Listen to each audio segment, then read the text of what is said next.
It's a good question. I was thinking, particularly because I knew that you and I would be talking when we go back, there've been all these debates, how close Israelis and Palestinians were to reaching a deal at Camp David in the year 2000. And with the benefit of hindsight, we have a slightly different appreciation of how close we were not. I think we'll have to wait to see whether what we were hearing from the Iranians throughout those 6 rounds, and I want to make clear, our assessment at the time was that we were making real progress. It wasn't just our assessment.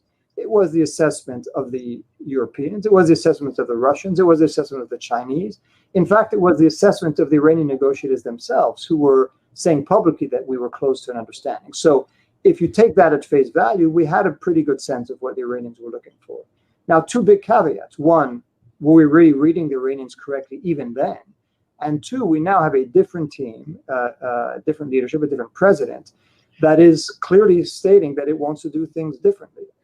And so we're going to have to see whether what we were negotiating and thinking that we're making real progress towards a resumption of mutual compliance with the deal, whether that is still the case. And I have to say, I know we're coming to the present and to the future, but every day that goes by, we're getting a piece of Iran's answer. Every day where they are not coming back to the table, every day where they're making statements about how little was achieved in Vienna, which is what the current team is saying, is telling us that this is a team that may not, in fact, be prepared to come back into what we would consider and what the rest of the P5+1 would consider full mutual return to compliance with the JCPOA. And so, of course, we have to prepare for a world, which we're doing now in consultation with our partners from the region. Again, I'm sure we'll talk more about that, about a world where Iran doesn't have constraints on its nuclear program, and we have to consider options to dealing with that, which is what we're doing, even as we hope that we can get back to the deal. That is by far our preference.